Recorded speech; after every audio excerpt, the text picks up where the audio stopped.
ओम श्री गणेशाय नमः। श्री हरि विष्णु भगवान बृहस्पतिवार व्रत कथा।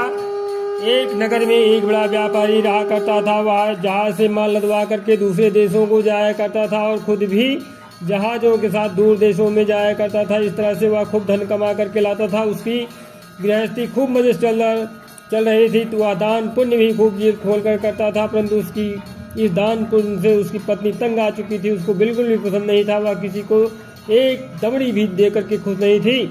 एक बार जब वह सौदागर माल से जहाज को भर करके किसी दूसरे देश को गया था तो पीछे से बृहस्पति देव भगवान जो है साधु का रूप धारण करके उसकी कंजूस पत्नी के पास पहुंचे और भिक्षा की यात्रा की।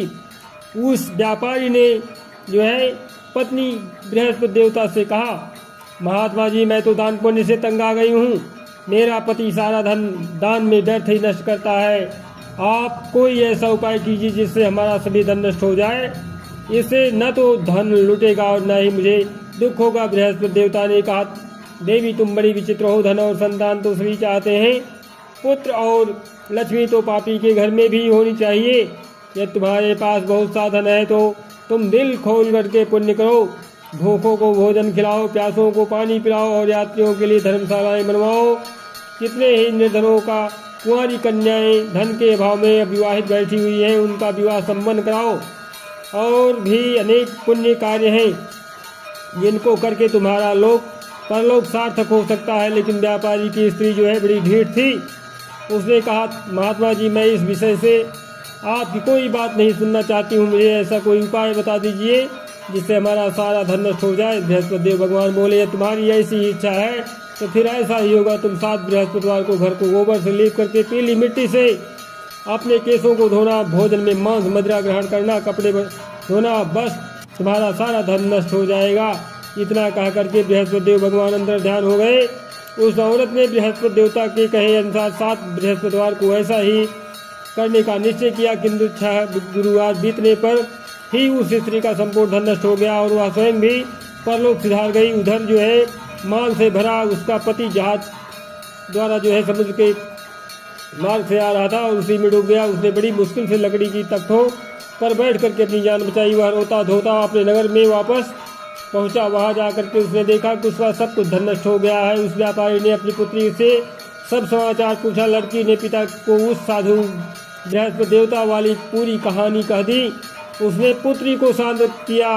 अब वह दिन प्रतिदिन जो है जंगल में जाया करती थी। वहाँ से लकड़ियाँ चुन लाता था और वह उन्हें ले जा करके नगर में बेच करके अपनी जीविका चलाने लगा। मगर वह गुजारा बड़ी मुश्किल से हो पाता था। एक दिन उसकी पुत्री से जो है दही खाने की इच्छा प्रकट की, लेकिन व्यापारी के पास इतना पैसा नहीं था कि उसको जो है 2 पैसे दही ला करके देता। लकड़हारा उसे आश्वासन दे करके जंगल में जा करके एक वृक्ष के नीचे बैठ करके अपनी पूर्व दशा को विचार करके रोने लगा। वह गुरुवार का दिन था। बृहस्पतिवार भगवान बृहस्पति देवता उसकी यह अवस्था देख करके साधु का रूप धारण करके उस व्यापारी के पास आ पहुंचे और कहने लगे, लकड़हारे तो इस जंगल में किस चिंता में बैठा है। व्यापारी ने उत्तर दिया, महाराज, आप सब कुछ जाने वाले हैं।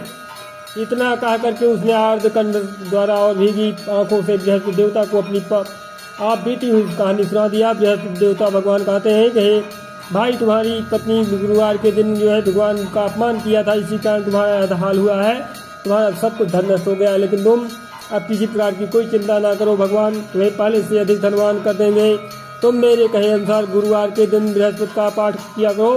2 पैसे के चने और मुनक्का मंगवा करके जल के लोटे में थोड़ी सी शक्कर डाल करके वह अमृत प्रसाद परिवार के सब सदस्यों को तथा सुनने वालों को बांट दो और खुद भी अमृत पान किया करो तथा प्रसाद खाया करो, तो भगवान तुम्हारी सब मनोकामनाएं पूरी करेंगे। साधु को प्रसन्न देख करके उस व्यापारी ने कहा, महाराज, मुझे लकड़ियों में से इतना पैसा नहीं मिलता है कि मैं 2 पैसे की दही ला करके अपनी इकलौती कन्या को खिला सकूं। उसको मैं हर रोज जो है झूठा आश्वासन दे करके टालता रहता हूँ।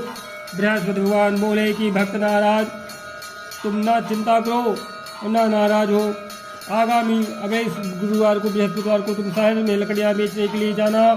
तुमको उस दिन जो है लकड़ियों के 4 पैसे अधिक मिल जाएगी, जिसमें से तुम 2 पैसे का दही ला करके अपनी पुत्री को खिलाना और 2 पैसे का मुनक्का और चना ला करके गुरुवार के दिन जो है देवता की कथा करना। जल में जरा सा शक्कर चीनी डाल करके अमृत बनाना और कथा का प्रसाद जो है सब में बांट देना और खुद भी खाना, तुम्हारे सब काम सिद्ध हो जाएंगे। इतना कह करके बृहस्पति देवता अंतर ध्यान हो गए। गुरुवार के दिन उस व्यापारी ने जंगल में से लकड़ियाँ इकट्ठी की और शहर में बेचने के लिए गया। उसको जो है उस दिन 4 पैसे अधिक मिले, जिनमें से 2 पैसे की दही ला करके उसने अपनी लड़की को दिया और 2 पैसे के चने और मुनक्का ला करके अमृत बना करके प्रसाद बांटा और प्रेम से खाया। उसी दिन से उसकी सब कठिनाइयाँ दूर हो गई।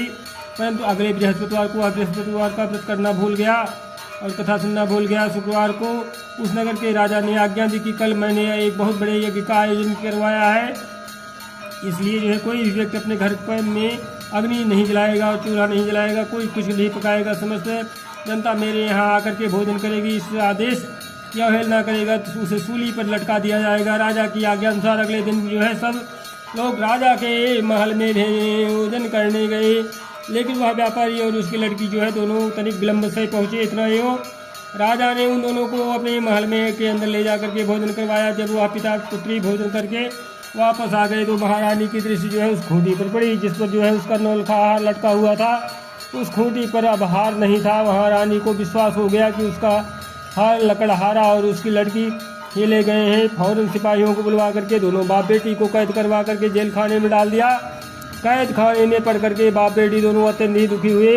वहाँ इन्होंने बृहस्पति देवता का स्मरण किया। बृहस्पति देवता वहीं प्रकट हो गए और व्यापारी से कहने लगे, महाराज भक्तराज, तुम पिछले सप्ताह बृहस्पति देवता की कथा करना भूल गए थे, इसलिए तुम्हारा यह हाल हो गया है। परंतु तुम किसी प्रकार की कोई चिंता ना करो, बृहस्पति देवता जो है प्रसन्न हो जाएंगे। बृहस्पतिवार के दिन कैद खाने के दरवाजे पर तुम्हें 2 पैसे पड़े मिलेंगे, तुम उसे पैसे उठा करके चने और मुनक्का मंगवा लेना और फिर विधिपूर्वक से बृहस्पति देवता का पूजन करना और कथा करना, तुम्हारे सभी कष्ट दूर हो जाएंगे। बृहस्पतिवार के दिन उस व्यापारी को जेल के मुख्य द्वार के पास जो है 2 पैसे पड़े हुए मिले।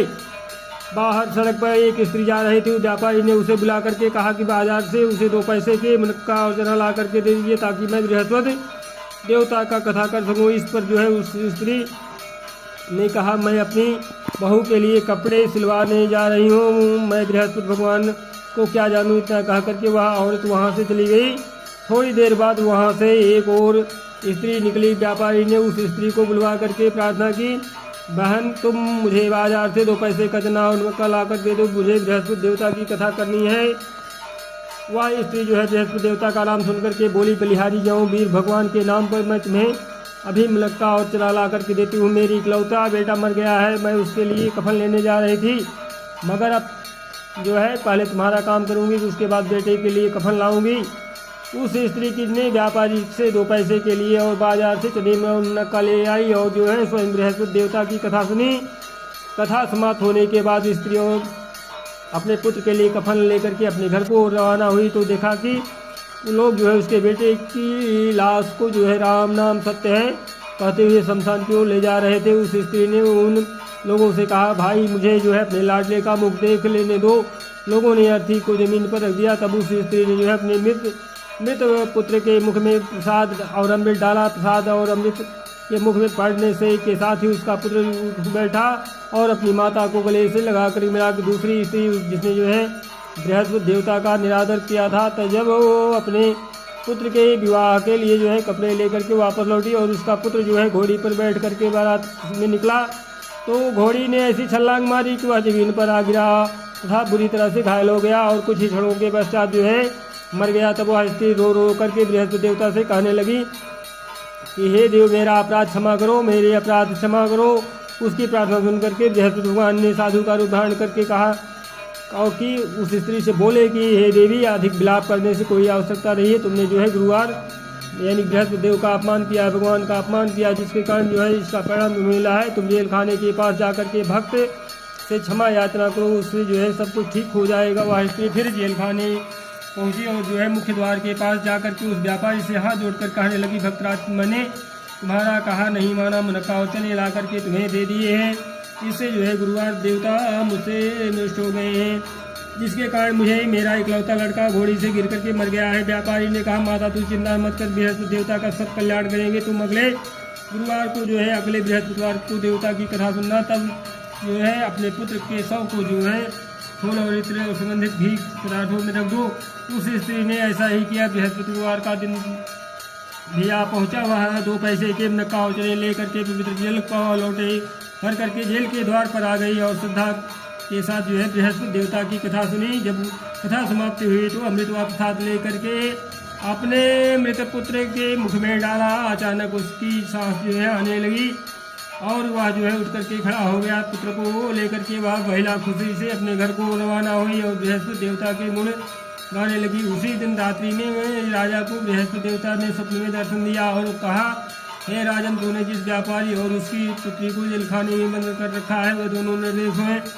अब दिन निकलने के साथ ही दोनों को जेल से रिहा कर दे और तेरी रानी का नौलखा हार उसी खूंटी पर लटका मिल जाएगा। दिन निकला तो रानी ने अपना हार खूंटी पर लटका देखा। राजा ने उस व्यापारी को जेल से रिहा करके अपने अपराध के लिए उससे क्षमा मांगी और उसको जो है अपना आधा राज्य दे करके तथा उसकी लड़की का उच्च कुल में विवाह कर दहेज में हीरे जवाहरात दिए। बृहस्पति देवता ऐसे ही हैं जैसे जिसकी मनोकामना पूर्ण होती है उसकी मनोकामना पूर्ण करते हैं। इस व्रत को करने से जो है व्यक्ति रोग मुक्त हो और धनवान हो जाता है, निपुत्र पुत्रवान होता है, यश व ऐश्वर्य की वृद्धि होती है, जीवन सुखमय होता है, मन की चिंताएं जो है दूर हो जाती हैं। जो कोई श्रद्धा और प्रेम से बृहस्पति भगवान की कथा पढ़ता है दूसरों को सुनाता है उसकी समस्त इच्छाएं मनोकामनाएं पूर्ण हो जाती हैं। बोले बृहस्पति भगवान की जय। प्रथम कथा संपूर्ण हुई। जय जय भगवान बृहस्पति।